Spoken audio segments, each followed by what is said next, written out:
Well guys बढ़ी episode third की तरफ, जिसकी शुरुआत से ही हम देख पाते हैं कि साइलो 17 का वो अकेला सर्वाइवर फाइनली जूलियट से बात करना शुरू कर चुका है। जहां उसने पहले तो अपना नाम उसे बताया, क्योंकि वो अकेला सर्वाइवर है तो उसने उसे अपना नाम सोलो बताया है। साथ ही ये भी कि उसके साइलो के सभी लोगों ने ये सोच लिया कि बाहर की हवा पॉइजनस नहीं, जिस कारण सभी लोगों ने साइलो को छोड़ दिया और बाहर जाते ही उन सभी की मौत हो गई। जिसके साथ साथ वो उससे पूछता है कि वो सरवाइव कैसे कर पाई है, जिसके जवाब में जूलियट उसे बताती है कि उसने सूट पहना था, जिस वजह से उसे रॉन टकर की याद आती है, जो इस साइलो से बाहर गया था लेकिन उसे कैमरा को क्लीन नहीं किया। जिसके बाद ही ये सारी चीजें साइलो में शुरू हो गई। यानी कि रॉन साइलो के बाहर गया तो था लेकिन उसने कैमरा को क्लीन नहीं बल्कि उस पर लाइज लिखा, जिस वजह से सभी लोगों को ऐसा लगने लगा कि रॉन सरवाइव कर चुका है, क्योंकि 2 दिन बाद कैमरा को किसी ने लाइज नाम से पेंट किया हुआ था। और अब जबकि साइलो वालों ने रॉन टकर को मरा हुआ नहीं देखा था तो उन लोगों ने ये मान लिया कि वो सरवाइव कर चुका है, जिस वजह से मिसअंडरस्टैंडिंग शुरू हो गई और साइलो के कुछ लोगों ने रिबेल कर दिया और ऐसे ही लड़ाई करते हुए वो सभी साइलो से बाहर चले गए। पर जब तक उन लोगों को सच पता चलता तब तक काफी देर हो चुकी थी, क्योंकि बाहर की पॉइजन उन लोगों की बॉडी में ऑलरेडी एंटर कर चुका था, जिस वजह से वो साइलो में अंदर वापस नहीं आ पाए। जो बात सुन जूलियट को याद आता है कि उसने भी सेम चीज की है, यानी कि उसके साइलो के लोग भी अब ये सोच बैठे होंगे कि जूलियट जिंदा है, जिस कारण उन लोगों ने भी शायद रिबेल कर लिया होगा। तो उसे एनी हाउ साइलो 18 यानी कि उसके साइलो को बचाना है, जिसके लिए उसे एक सूट चाहिए। लेकिन इतना ही नहीं बल्कि उसे इस बात के बारे में भी पता है कि साइलो के सबसे नीचे कुछ टनल्स एग्जिस्ट करते हैं, पर वहां तक पहुंचने के लिए उसे फ्लड वाटर को डील करना है। और अब वही बात करें बर्नर्ड की, तो हम देख पाते हैं कि वो सारी चीजें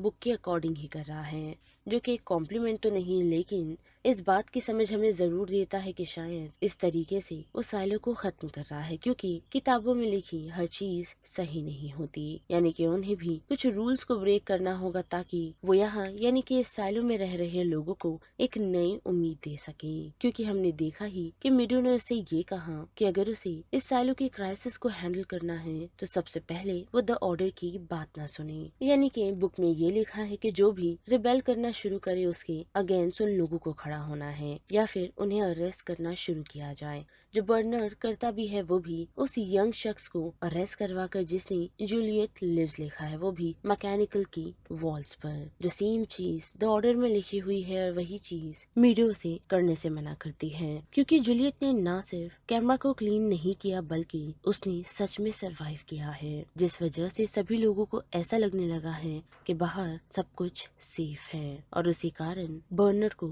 अपने प्लान को चेंज करना होगा। लेकिन हम देख पाते हैं कि बर्नर्ड ऐसा कर ही नहीं पा रहा और वही मीडियो को पता है कि इस एक्शन से बर्नर्ड का कुछ नहीं होने वाला। यानी कि अगर कंटिन्यूएशन ऐसी ही रही तो ठीक साइलो 17 की ही तरह साइलो 18 में भी लोग रिबेल होकर यहाँ से बाहर जाने की जिद नहीं बल्कि लड़ाई करेंगे। साथ ही अगर आप लोगों ने लास्ट एपिसोड देखा है तो इसकी इन्फॉर्मेशन जरूर होगी कि मीडो ने बाहर जाने की रिक्वेस्ट की है। जो इच्छा एक्चुअल में उसने जताई की हुई है इसकी अभी तक हमारे पास कोई भी इन्फॉर्मेशन नहीं, लेकिन हमें इतना तो जरूर समझ आ जाता है कि मीडो बर्नर्ड के साथ नहीं बल्कि उसके अगेंस्ट है, जो शायद उसके खिलाफ सबूत जमा करने के बाद उसका सामना करेगी। क्योंकि हम देख भी पाते हैं कि उसने पॉल बिलिंग यानी कि न्यू शेरिफ को जूलियट के केस पर इन्वेस्टिगेशन करने को कहा है और साथ ही पहले इन्फॉर्मेशन उसे प्रोवाइड करने के लिए भी, जो पॉल करता भी है। और मीडो को ये जरूर समझ आ जाता है कि बर्नर्ड उसे झूठ कह रहा था, यानी कि जूलियट ने बाहर जाने की इच्छा जताई ही नहीं, बस बर्नर्ड उसे छुटकारा पाना चाहता था, जिस वजह से उसने उसे बाहर फेंक दिया। जो चीज उसे ये जरूर रियलाइज करवा देती है कि बर्नर्ड द ऑर्डर को फॉलो करने के लिए कुछ भी कर सकता है, क्योंकि बर्नर्ड के अकॉर्डिंग वो सारी चीजें सही कर रहा है लेकिन एक्चुअल में वो गलत कर रहा है, जिसके कॉन्सिक्वेंसेस अच्छे नहीं होंगे। जो चीज मीडो को जरूर पता है और शायद इसी कारण से वो जल्द से सूट लेकर यहाँ से निकलना चाहती है ताकि दोनों की लड़ाई में वो मरे ना। या फिर ऐसा भी हो सकता है कि उसे पता है कि एक्चुअल में सीजन 2 के एपिसोड में हमने जो देखा था रेलिक, उसके बारे में मिडो को इन्फॉर्मेशन है, क्योंकि हम उसके पास रखे हुए एक प्रोजेक्टर यानी कि सीक्रेट प्रोजेक्टर को देख सकते हैं जहाँ कुछ फैमिलीज आउटडोर स्पोर्ट्स को एंजॉय कर रही है, जो शायद उसे ये बिलीव करने में हेल्प कर रहा है कि बाहर की दुनिया अच्छी हो सकती है। या फिर हम ऐसा मानकर भी चल सकते हैं कि मिडो को शायद कुछ टर्मिनल इलनेस है, जिस वजह से ही वो एक बार बाहर की दुनिया देखना चाहती है, क्योंकि हम उसे बिलिंग से बात करता हुआ भी देख सकते हैं, वो भी सिंड्रोम्स के बारे में जो उसके अकॉर्डिंग अंडरग्राउंड रहने से हो रहा है, यानी कि उन्हें विटामिन डिफिशियंसी है और ब्लड डिसऑर्डर, वो भी अंडरग्राउंड रहने के कारण, जिस वजह से उसके अकॉर्डिंग इंसानों को यहाँ नहीं बल्कि बाहर आराम से जिंदगी बितानी चाहिए। और उसी के साथ हम देख पाते हैं कि बर्नर मिडो के अपार्टमेंट पहुँचता है उसके सूट की मेजरमेंट लेने के लिए, जो वो लेता भी है और साथ ही प्रिपरेशन भी कर रहा है कि जैसे ही वो साइलो के सभी कैमरा को जब बंद कर देगा, वो भी एक नॉर्मल रूटीन मेंटेनेंस बताते हुए, तो उस मौके का फायदा उठाते हुए वो मिडो को भी साइलो से बाहर भेज देगा, ताकि कभी भी किसी को ये पता न चल सके कि मिडो साइलो से बाहर जा चुकी है। क्योंकि जब से उसने जूलियट को बाहर भेजा है तो बर्नर ये अब रिस्क नहीं ले सकता कि वो सभी लोगों को ऐसे ही पब्लिकली बाहर जाने की इजाजत दे दे। और जब ये सारी चीजें चल रही थी तो वही दूसरी तरफ हम देख पाते हैं कि रॉबर्ट सिम्स, जो ऑलमोस्ट बर्नर के ऑर्डर पर ही एक प्रिजनर के पास पहुंचता है, जैसे सीजन 1 में अरेस्ट किया गया था क्योंकि उसने जूलियट की हेल्प की थी, पर फिलहाल अब वो उसे अपने कामों को करवाना चाहता है ताकि साइलम में वो वॉर छेड़ सके। पर उसके एक्सचेंज में वो शख्स अपनी मेमोरीज को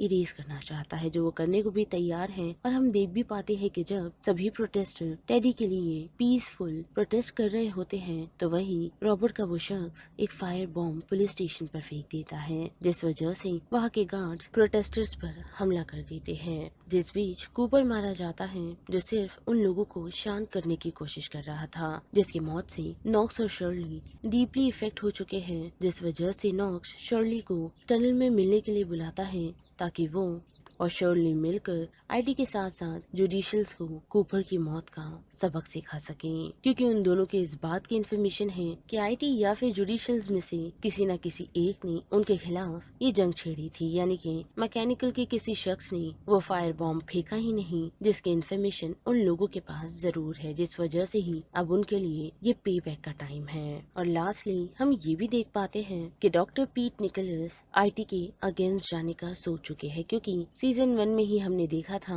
कि औरतों को इजाजत और कुछ क्राइटेरियाज दिए जाते हैं कि वो कब माँ बन सकती है, जो सेम चीज अब एक पेशेंट के साथ होने वाली है। और हम देख पाते हैं कि पीट यानी कि जूलियट के फादर उस सिचुएशन को सिमिलर ना रखते हुए उस लेडी के बॉडी में से उस पार्ट को निकाल देते हैं, यानी कि बर्थ कंट्रोलर को निकाल देते हैं, ताकि वो लेडी एक्चुअल में प्रेग्नेंट हो सके, जो आईटी ऑर्डर्स की अगेंस्ट है। यानी कि अब फीबी सच में प्रेग्नेंट हो सकती है, जिसकी कॉन्सिक्वेंसेस पीट के लिए क्या होगी उसकी कोई भी इन्फॉर्मेशन नहीं। और अब बात करें फिर से सोलो और जूल्स की, तो हम देख पाते हैं कि उसने जूल्स को ये आइडिया दिया है कि वो फायर फाइटर के सूट को एज अ क्लीनिंग सूट इस्तेमाल कर सकती है, जो शायद उसे उसके साइलो वापस जाने में हेल्प कर सके। पर इशू एक्चुअल में ये है कि इक्विपमेंट जहाँ रखा हुआ है वहाँ पूरी तरह पानी भर चुका है और पानी 23 लेवल तक है, जबकि जूल्स को जाना है लेवल 22 और 21 में। पर वहाँ सरवाइव करने के लिए जूल्स को कुछ डिवाइस बनाने होंगे जिससे उसे एयर पास होती रहे और उसके सिग्नल पर उसे उस सिचुएशन से कोई बाहर खींच ले, यानी कि ये चीज जूल्स अकेले नहीं कर सकती, जिस वजह से वो सोलो के पास उसकी हेल्प के लिए जाती है। लेकिन सोलो उसकी हेल्प करने से मना कर देता है क्योंकि वो काफी ट्रॉमेटाइज है और साथ ही उसने वॉल्ट में कुछ और लोगों की डेड बॉडीज देखी है जो अकॉर्डिंगली बाहर पड़े हुए लोगों से ज्यादा पुरानी नहीं, यानी कि इस वॉल्ट में कुछ और भी हुआ था जिसकी इन्फॉर्मेशन सोलो जूल्स को नहीं दे रहा, जो शायद यही है कि उसने उन लोगों को खाना नहीं दिया जिस कारण उनकी मौत हो गई, जो चीज समझने वाली भी है क्योंकि शायद सोलो के अकॉर्डिंग वो वॉल्ट में काफी समय से अकेला रह रहा था और उसे ऐसा लगने लगा था कि वो चीजें इमेजिन कर रहा है, जिस वजह से ही वो कंफर्मेशन के लिए जूल्स को खाना सर्व करता है और वो खाती भी है और ये चीज उसे फाइनली जूल्स की हेल्प करने के लिए अग्री करती है और वो खुद को प्रिजन बनाकर जो बैठा हुआ था वहाँ से निकल आता है।